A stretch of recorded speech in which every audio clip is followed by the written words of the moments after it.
but I am going to list my co-authors here. Eva, Róisín, Charlene, and Maggie were co-authors on this paper, and they're basically the team that created this game. And you can see all our affiliations there. I'm not going to read them out loud.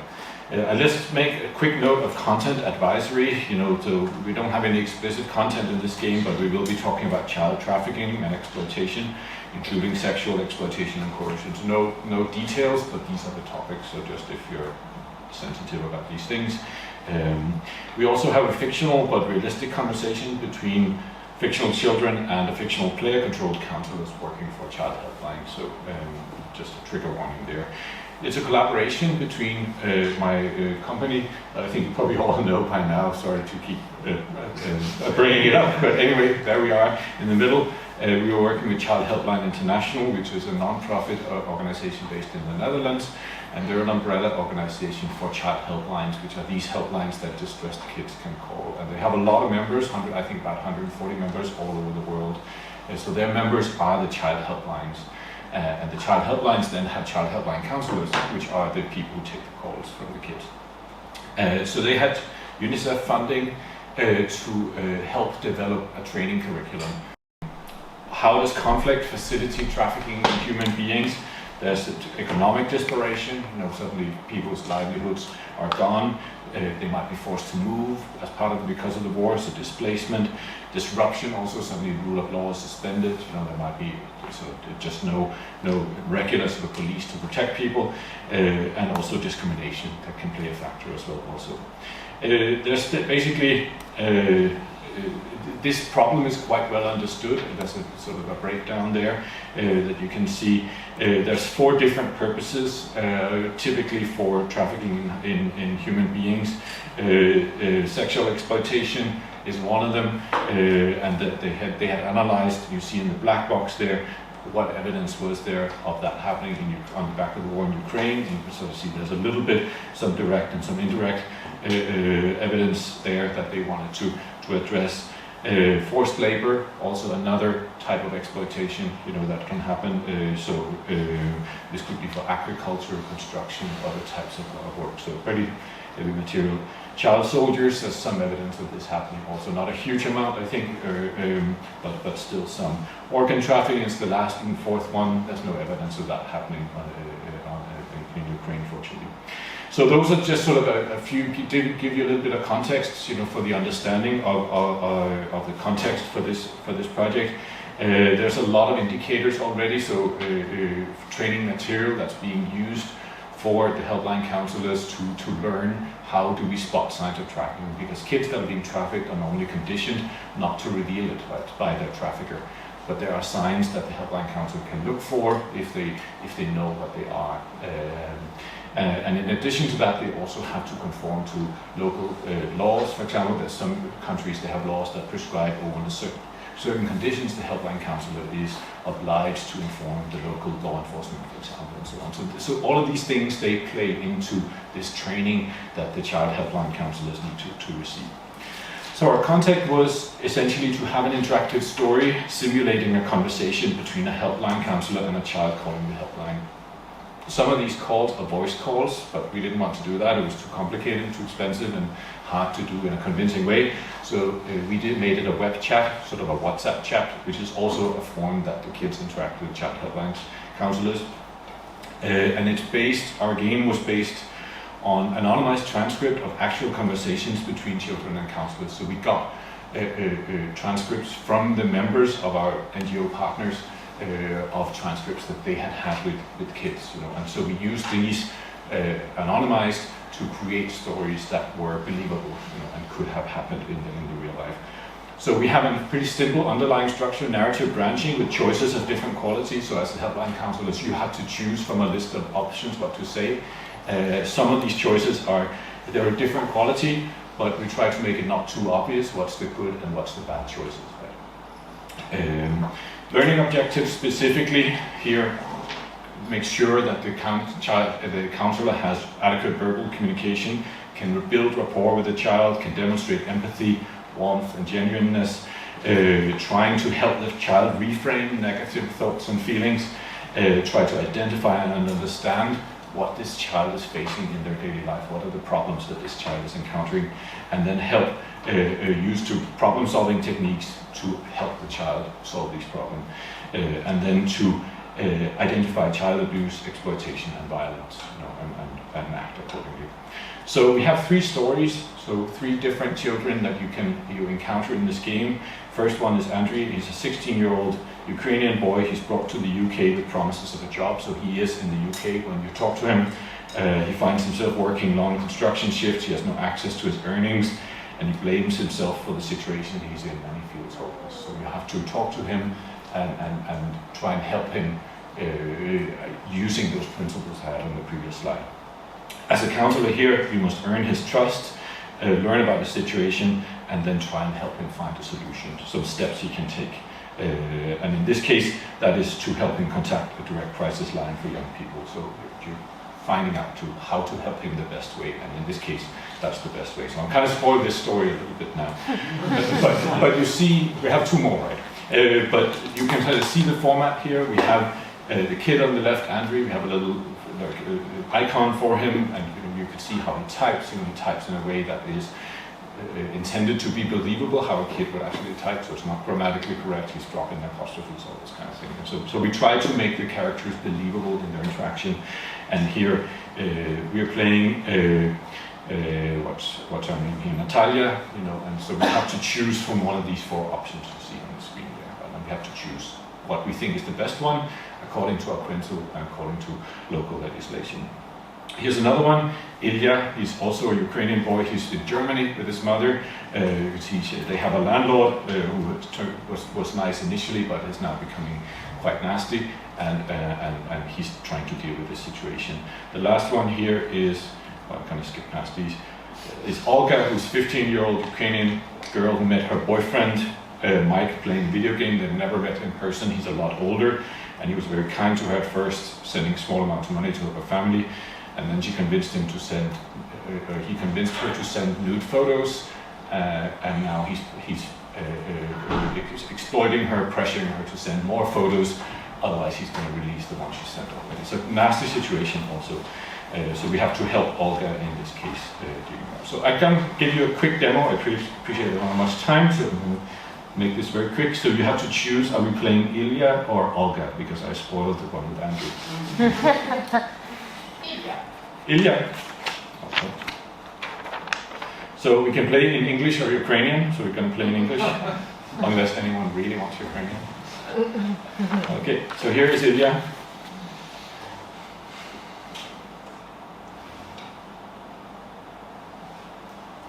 Okay, so we're gonna have to do this pretty quick. Which option are we choosing? First one. First one? Yes. Okay.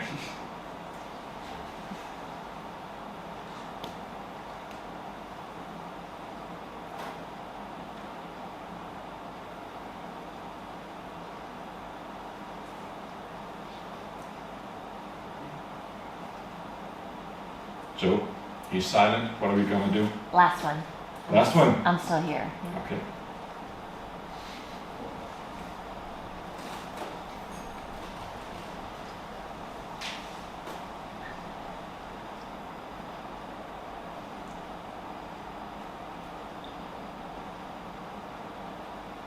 Okay, so the landlord is controlling Ilya, obviously.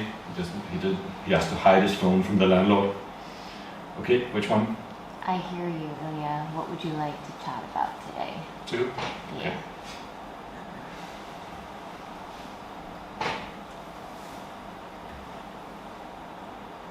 How are we doing for time? Well, so about a few minutes. A few minutes, okay.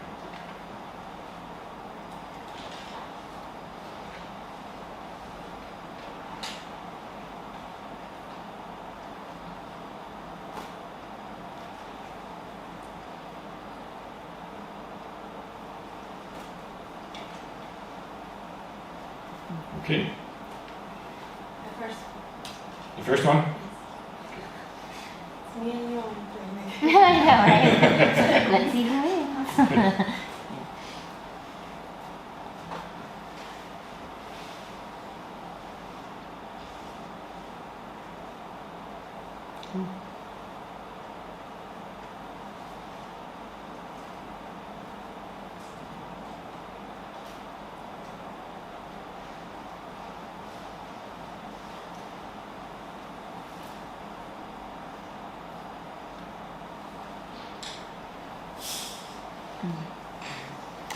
Where do you live? The first one? Oh. Yeah. Yeah, it'd be interesting to see what happens. Oh.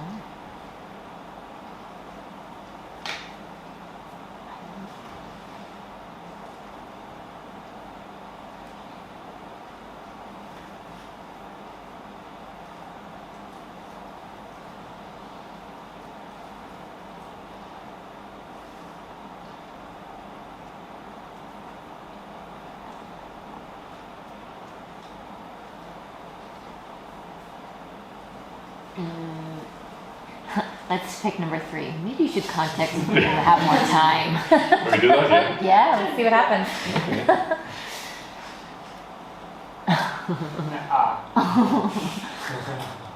Oh. Maybe slowly finish up the demo. Yeah. Okay, we'll do Get that. some questions. Yes. So just have some questions. Okay, you get the idea. Oh, he left. Yeah. Oh, he left. Oh, man, I failed. Okay. So now, so I get to show you this last bit. I was going to show you screenshots, but we might as well do this. So we're connecting to the supervisor, right?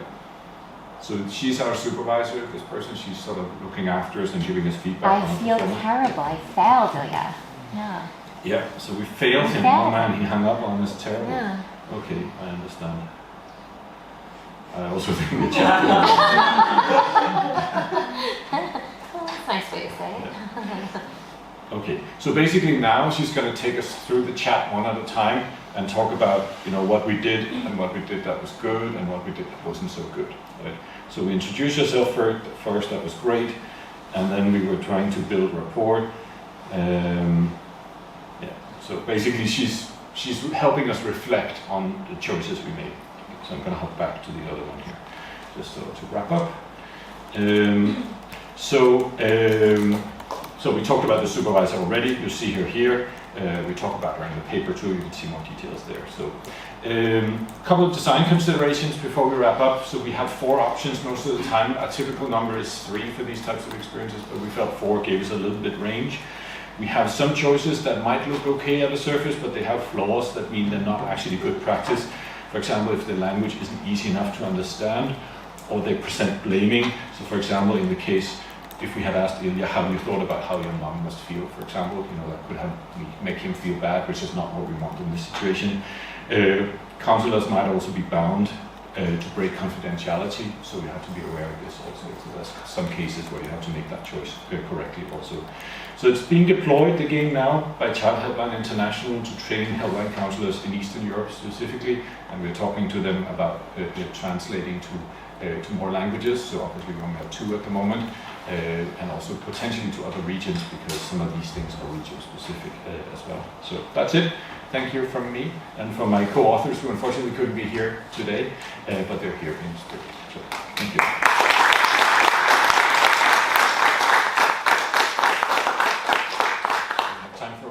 Yeah, we have time for one question. Okay. Yeah.